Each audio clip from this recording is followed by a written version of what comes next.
나누겠습니다. 요나라는 선지자는 북이스라엘의 선지자입니다. 북이스라엘에서 하나님께 크게 쓰임을 받았던 사람입니다.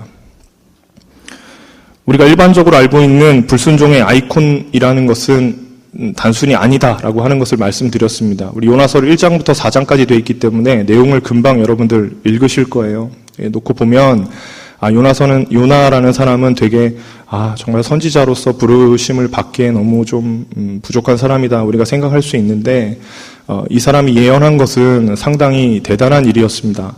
그래서 명망 있고 좀 촉망받고 미래가 있는 선지자였습니다. 바꿔 설명하면 요나처럼 위대한 신앙인도 말씀을 뒤로 하고 하나님 앞에 불순종할 때 언제든지 이 불순종의 아이콘이 될 수도 있다라고 이야기를 나눴습니다. 이것을 보게 되면 우리의 신앙에도 혹시 문제가 있지 않을까 돌아볼 수 있어야겠습니다. 바울 선생님도 고린도전서에서 말하기를 선줄로 생각한 자 넘어질까 조심하라 이렇게 이야기합니다. 우리가 선줄로 생각했다면 넘어질까 조심해야 합니다. 그런 의미에서 참된 신앙생활이라고 하는 것은 마치 살얼음판을 걷는 듯한 느낌으로 해야 되는 것은 아닐까 하는 생각을 해봅니다. 많이 더워졌는데요. 그죠? 살얼음판을 걸을 수는 없겠네요. 여러분 웃기면 웃어도 됩니다. 안 웃기는구나. 지난주는 아니고 지난달에는 배 밑창에서 이제 잠이 들었던 요나의 모습을 함께 살펴봤습니다. 이 요나의 잠이 단순히 물리적인 잠이 아니라고 이야기를 나눴고요. 아마도 이 잠은 영적인 침체라는 것을 좀 나누었었습니다. 영적인 침체의 원인은 하나님의 말씀을 피해서 도망가는 것, 여호와의 얼굴을 피하여 도망가는 행위라는 것을 우리는 좀 기억해야 하겠습니다. 오늘은 그 세 번째 시간으로 고백인가 삶인가라는 주제로 우리 같이 한번 말씀을 나누기를 원합니다. 깊이 잠들어버린 요나를 깨우는 선장의 말은 이 시대에 영적으로 잠들어버린 성도를 향한 세상의 외침이기도 합니다. 우리 6절 말씀 같이 한번 읽어보죠. 6절입니다. 시작. 선장이 그에게 가서 이르되 자는 자여 어찌함이냐 일어나서 내 하나님께 구하라. 혹시 하나님이 우리를 생각하사 망하지 아니하게 하시리라. 자는 자여 어찌함이냐 일어나서 내 하나님께 구하라. 그런데 여기에 대한 요나의 반응이 등장하지 않습니다. 침묵하고 있는 것 같습니다. 세상의 질타에도 요나는 완전히 눈을 감아버립니다. 내려가서 또 계속해서 내려가는 중에 요나는 영적으로 너무너무 침체되어 있는 모습을 보여줍니다. 사랑하는 성도 여러분, 혹시 영적인 침체를 겪고 계시지는 않습니까? 세상의 질타에도 우리는 무감각해져서 하나님의 외침을 듣지 못하는 그런 성도들이 되지 않도록 우린 깨어 있어야 될 줄로 믿습니다. 7절 말씀을 읽어보면서 본격적으로 오늘 본문 말씀 좀 나누겠습니다. 7절입니다. 시작. 그들이 서로 이르되 자 우리가 제비를 뽑아 이 재앙이 누구로부터 말미암아 우리에게 임하였나 알아보자 하고 곧 제비를 뽑으니 제비가 요나에게 뽑힌지라. 여러분, 이 재앙이라는 말이 나옵니다. 이 재앙이라는 단어는 좀 의미가 있는 단어인 것 같아요. 여러분 성경책이 맞다면 이렇게 표시를 해주셔도 좋을 것 같습니다.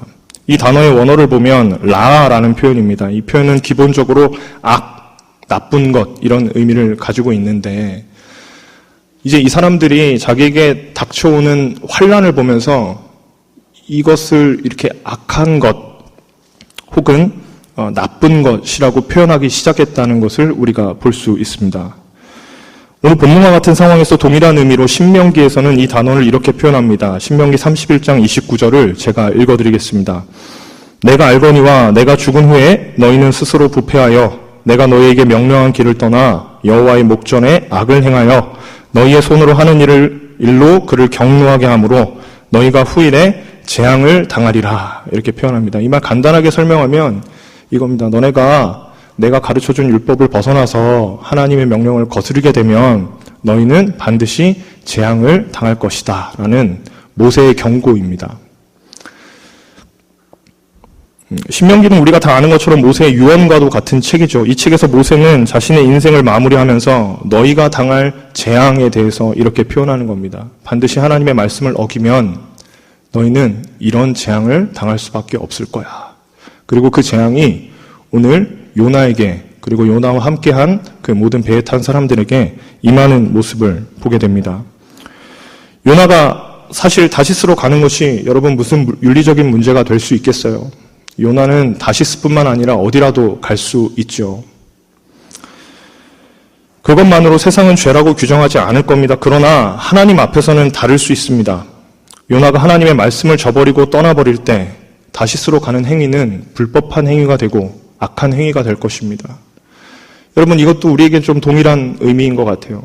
여러분, 우리가 제주도를 가는 게 무슨 큰 윤리적인 문제가 되겠어요? 제주도가 아니라 하와이를 간다고 해도 이게 무슨 문제가 되겠습니까? 근데 우리를 부르심이 있는, 하나님의 부르심이 있는 주일에 그곳으로 가는 게 문제가 되는 거죠. 어디를 가냐가 문제가 되는 것이 아니라 하나님의 부르심이 어디 있는가, 이것을 벗어나고 있는가, 이것이 문제가 되는 것입니다. 사랑하는 성도 여러분, 하나님께서 주시는 재앙보다 더 무서운 것은 없습니다. 왜냐하면 하나님께서 내리시는 재앙을 막을 수 있는 존재가 없기 때문입니다. 여러분, 지금 이 배에 있는 많은 사람들이 자신의 지혜와 신앙과 자신이 섬기는 신으로 많은 노력을 하고 있는데 이 재앙이 쉽게 가라앉지 않습니다. 왜냐하면 하나님께서 주시는 재앙이기 때문입니다.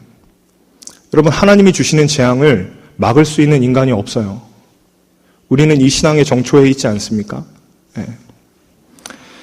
그래서 저는 이 부분을 좀 묵상하면서 영적으로 침체된 자의 무서움이 무엇인가를 좀 살펴보게 됐습니다. 이 재앙도 너무너무 무서운데 이 재앙보다 더 무서운 게 있으니 그게 뭐냐 하면 진짜 무서운 것은 이 하나님의 재앙을 재앙으로 보지 못하는 눈입니다. 모든 사람들이 다 이 재앙을 느끼고 있는데 요나는 여기에서 너무너무 무감각해져 있는 거예요. 하나님이 굉장히 재앙을 보내시고 계신데도 요나는 계속해서 이 재앙을 재앙으로 보지 못합니다. 그 증거가 뭐냐면 요나가 지키고 있는 침묵이에요. 요나가 알아채지 못하자 세상의 사람들은 제비뽑기를 선택했습니다.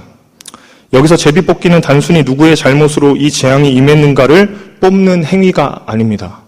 이 제비뽑기는요, 일종의 이 고백하기 게임과 같아요. 고백하는 그 게임이랑 비슷한 겁니다. 이 고대 근동에서 이 부분이 좀 설명이 필요한데 아마 이 배에 있는 많은 사람들이 자기의 소지품을 이 동그란 통 안에 아마 각자 이렇게 다 담았을 거예요. 그리고 이걸 막 흔들어가지고 이제 이 제비를 뽑는 겁니다. 뽑아가지고 걸린 사람이 자기의 죄를 고백하는 거예요. 그러니까 확실히 이 사람이 죄를 저질렀는지 안 저질렀는지 몰라요. 근데 뽑힌 사람이 먼저 그걸 이야기하는 거예요. 그리고 그게 타당하다 싶으면 그 사람에게로 이제 몰아가는 겁니다. 근데 마침 딱 뽑았는데 그 가장 처음에 누가 뽑힌 거냐면 요나가 딱 뽑힌 거예요. 그래서 요나가 먼저 고백할 차례가 된 겁니다. 혹시 길을 가다가 경찰을 딱 만나면 내가 잘못한 게 없는데도 이렇게 약간 두렵고 그러잖아요. 차를 타다가도 내가 뭔가 위반한 게 있지는 않는가 이렇게 한 번씩 보게 되는데 그런 심리를 이용한 제비 뽑기 방식이었던 거예요. 어떤 사람도 이 땅에서 죄 안 짓고 살아가는 사람이 없으니까 누가 뽑힌다고 해도 잘못한 일을 고백해야만 합니다. 근데 마침 그 첫 번째 타자가 누구였냐? 요나였던 거예요. 하나님의 계획하심이 참 놀랍습니다. 그래서 요나는 이거를 고백해야 되는 상황에 처지에 이르게 되었습니다. 요나는 어쩌면 이 이방인들과 더불어 말을 섞는 것조차 굉장히 싫었을 겁니다. 이 사람은 선민의식이 있었거든요. 이방에 나가가지고 뭔가 말을 섞고 그 사람들과 함께 더불어서 이야기하는 것을 굉장히 수치스럽게 생각했을 가능성이 높습니다. 나는 이미 다르고 나는 선민이고 너희들은 하나님께 선택도 되지 않은 존재들인데 아니 나에게 잘못을 고백하라니. 얼마나 웃긴 일이에요. 나는 죄가 없어야 되는 사람인데 네가 나한테 죄를 고백하라고 하다니. 수치스러운 일이 아닐까.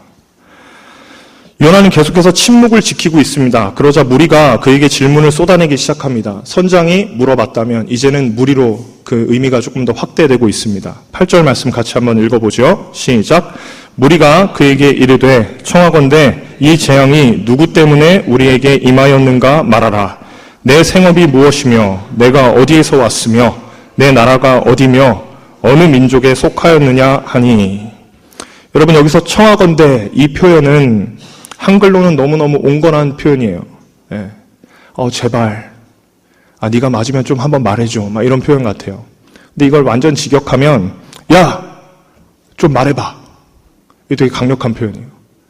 입 다물지 말고 좀 얘기 좀 해봐. 막 닥달하는 모습을 보여주는 겁니다. 입이 있으면 말 좀 해. 지금 네가 뽑혔어.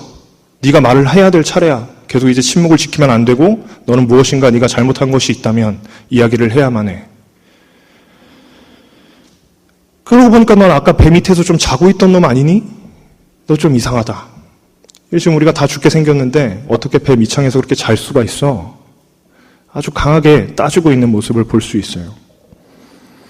모두가 급박한 상황에서 침묵을 지키는 요나에게 얼마나 답답한 마음이 있었을까? 이들이 눈에 핏발이 선 채로 이 모든 요구들을 쏟아냈을 겁니다. 성경은 글자적으로 이렇게 나오니까 사실은 급박함이 전해지지 않지만 이 사람들 얼마나 흔들리는 뱃속에서 다그치면서 물었겠어요. 야, 입이 있으면 제발 말 좀 해봐. 이러면서 멱살이라도 잡지 않았겠습니까? 그때 요나가 자신에 대해서 이렇게 소개를 합니다. 그게 9절 말씀입니다. 같이 한번 읽어보죠. 시작. 그가 대답하되 나는 히브리 사람이요 바다와 육지를 지으신 하늘의 하나님 여호와를 경외하는 자로다. 이렇게 고백합니다. 이상하지 않으십니까? 여러분, 이게 요나의 자기 선언이었어요. 나는 이런 사람이야 라고 고백하는 거예요. 나는 히브리 사람이고 바다와 육지를 지으신 하늘의 하나님 여호와를 경외하는 자이다. 이 고백은 여러분 지금 우리가 예배하고 있는 저와 여러분들이 고백하는 그 하나님과 크게 다르지 않습니다. 그죠? 여러분, 우리도 하나님께서 하늘과 바다를 지으신 유일한 분이라고 믿습니다. 요나는 창세기에서 하나님께서 이 땅을 만드신 분이라는 것을 알고 있는 것 같습니다. 내가 섬기는 하나님은 하늘과 땅을 만드신 하나님이시다. 나는 그를 경외한다. 이렇게 자기 선언을 하는 거죠. 영어 성경은 이것을 예배한다고도 표현합니다. 어떤 것이라도 상관없습니다. 요나서를 읽으면서 여러분 이 글을 읽는 독자가 있다면 과연 처음부터 지금까지 이 선지자가 하나님을 두려워하고 있는가를 의문 삼을 수 있습니다. 1장 우리가 지금 10절까지 읽었는데 몇 절 되지도 않는 이 상황 속에서 요나는 단 한 번도 하나님을 경외한 적이 없습니다. 여러분, 여기서 경외하다라는 표현은 두려움과 사랑이 아주 절묘하게 섞인 표현입니다. 하나님을 도대체 경외하고 있는가? 두려워하고 있는가?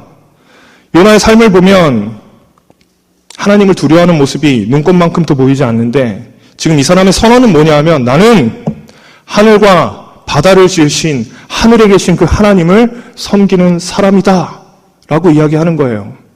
한 번도 섬긴 적이 없는 것처럼 요나서 1장은 계속해서 표현하고 있는데 과연 이 위대한 북이스라엘의 선지자 요나는 하나님을 예배하는 삶을 살아가고 있는가? 하나님을 경외하는 삶을 살아가고 있는가? 어쩌면 이 사람의 고백과 삶은 너무나도 큰 괴리가 있죠. 바꿔 설명하면 이 고백과 요나의 삶이 전혀 어울리지 않는다는 겁니다. 하나님의 말씀을 계속 피해서 도망가고 내려가는 삶인데 많은 사람들이 자기에게 물어보니까 자기는 히브리 사람이라는 거예요. 그리고 나는 하나님을 경외하는 사람이라는 거예요. 조금 더 살펴보죠. 요나는 지금 자신의 신앙을 고백하면서 하늘을 만드시고 땅을 만드신 하나님을 경외하는 자라고 말했습니다. 하나님께서 천지를 만드실 때 무엇으로 만드시는지 초등학교만 나와도 주일학교를 제대로 나온 학생들이라도 대답할 수 있습니다. 하나님 천지를 말씀으로 만드셨다라고 고백합니다. 여러분, 그러면 하나님의 말씀, 하나님의 명령의 무게는 천지를 만드신 하나님의 그 권위를 갖습니다. 하나님의 말씀의 무게는 천지의 만물이 두려워하며 순종하는 무게를 지니게 됩니다. 빛이 있으라. 빛이 있어야만 합니다.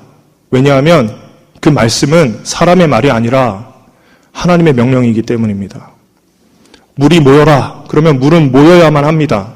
중력을 거슬러서 모일 수 있어야 합니다. 왜냐하면 하나님의 명령이기 때문입니다. 물고기가 생겨라. 그러면 생겨야만 합니다. 하나님의 명령이기 때문입니다. 모든 만물이 다 하나님의 말씀에 순복합니다. 창조는 그것을 의미해요. 근데 요나는 하나님의 말씀을 거스릅니다. 천지를 지으신 하나님을 경외하는 자가 천지를 지으신 하나님의 말씀의 무게를 저버리는 겁니다. 천지를 지으신 하나님을 믿는다고 고백하면서도 그 무게를 지닌 하나님의 명령에 불순종한다는 것은 그의 말과 행동이 불일치함을 보여줍니다. 요나는 어떻게 나는 그를 경외한다고 말할 수 있을까?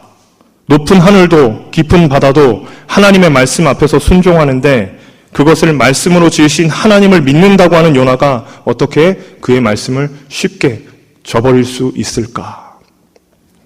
우리는 여기서 한 가지를 깨닫게 됩니다. 우리 자신에게도 동일하게 삶과 신앙 고백이 괴리가 생길 수 있다는 겁니다.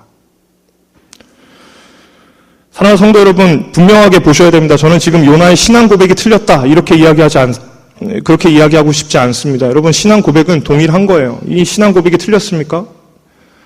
하늘의 하나님 여호와께서 하늘과 땅을 만드셨다라는 고백이 잘못된 고백입니까? 네, 그렇지 않습니다. 그 고백은 맞는 고백이에요. 그런데 요나의 삶이 틀렸습니다. 요나의 삶이 틀리니까 많은 세상 사람들도 하나님이 하나님 되게 여기지 않는 것 같습니다. 예수님께서도 마태복음에서 이런 가르침을 주십니다. 이거 한번 같이 찾아보겠습니다. 마태복음 21장 28절에서 31절 말씀 같이 한번 찾아서 이 부분 한번 읽어보겠습니다. 마태복음 21장 28절부터 31절 말씀입니다. 예수님이 우리에게 주시는 비유인데요. 우리 같이 요거는 찾아서 같이 한 목소리로 읽어보겠습니다. 마태복음 21장 28절로 31절 말씀입니다.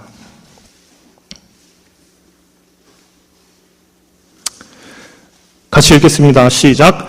그러나 너희 생각에는 어떠하냐? 어떤 사람에게 두 아들이 있는데 맏아들에게 가서 이르되 예, 오늘 포도원에 가서 일하라 하니 대답하여 이르되 아버지 가겠나이다 하더니 가지 아니하고 둘째 아들에게 가서 또 그와 같이 말하여 대답하여 이르되 실소이다 하였다가 그 후에 뉘우치고 갔으니 그 둘 중에 누가 아버지의 뜻대로 하였느냐? 이르되 둘째 아들이니이다. 예수께서 그들에게 이르시되 내가 진실로 너희에게 이르노니 세리들과 창녀들이 너희보다 먼저 하나님의 나라에 들어가리라. 여러분들에게 묻고 싶습니다. 이 비유에서 맏아들의 고백이 잘못된 겁니까? 행동이 잘못된 겁니다. 이 행동이 잘못됐다라고 하는 것을 우리가 다 알고 있습니다. 비록 고백이 잘못되었어도 행동이 바르니까 구원을 얻을 만한 믿음이 있다고 예수님은 평가하십니다. 그런 의미에서 어쩌면 우리의 신앙은 고백만 멀쩡하게 살아있는 것은 아닐까, 그런 생각을 좀 해보게 됐습니다. 과연 우리가 고백하는 그 하나님의 말씀이 우리의 삶을 좀 조정해가고 있는가, 아니면 교회에서의 고백은 고백대로 삶에서의 행동은 좀 다르게 그렇게 생활하고 있지는 않은가라는 거예요. 여러분, 제가 중고등부를 담당하고 있는 교역자인데요.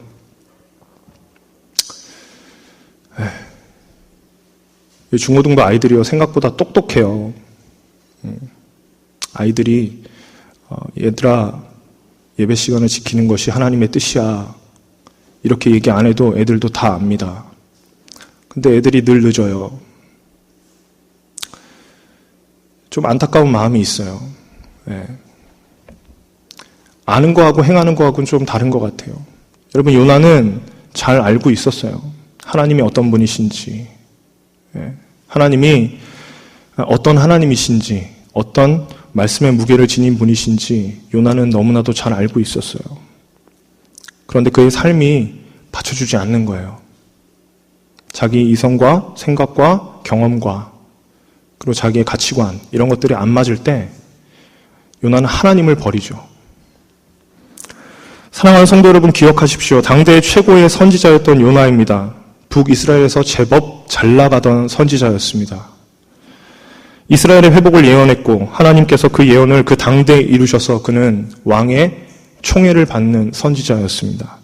그러나 비록 그 위대한 선지자의 고백이 올바르다 할지라도 그의 삶이 따라주지 않을 때 그 신앙은 올바르다고 할 수 없습니다. 여러분, 이 말씀을 전하고 있는 저도 동일합니다. 말씀이 올바르다고 해서 제 신앙이 괜찮은 게 아닙니다. 얼마든지 다를 수 있습니다. 여러분들이 저를 좀 괜찮게 보고 있으시다면 여러분 다 속고 계신 겁니다. 네. 작금의 기독교에 하나님께서 원하시는 것은 올바른 신앙 고백일까요? 아니면 믿는 대로 사는 삶일까? 한번 돌아보게 됩니다. 매일매일 큐티의 삶을 통해서 또 매주 주어지는 하나님의 말씀을 통해서 우리는 우리의 지성과 그리고 이 안에서 드려지는 고백, 우리 너무너무 잘하고 있는 것 같습니다. 그런데 지금은 고백의 신앙을 넘어서서 순종의 영성으로 나아갈 때인 것 같습니다. 우리 그 영성의 순종의 영성을 좀 회복하는 저와 여러분 되시면 좋겠습니다. 그를 경외함으로 순종하는 모든 자에게 오늘 이 시간 하나님의 은혜가 가득하게 임하는 귀한 시간 되기를 간절히 소망합니다. 기도하겠습니다. 하나님, 우리가 주님을 믿고 하나님께 신앙을 가진 자라면 응당 그 신앙에 걸맞는 삶을 살아가야 될 줄로 믿습니다. 우리의 고백과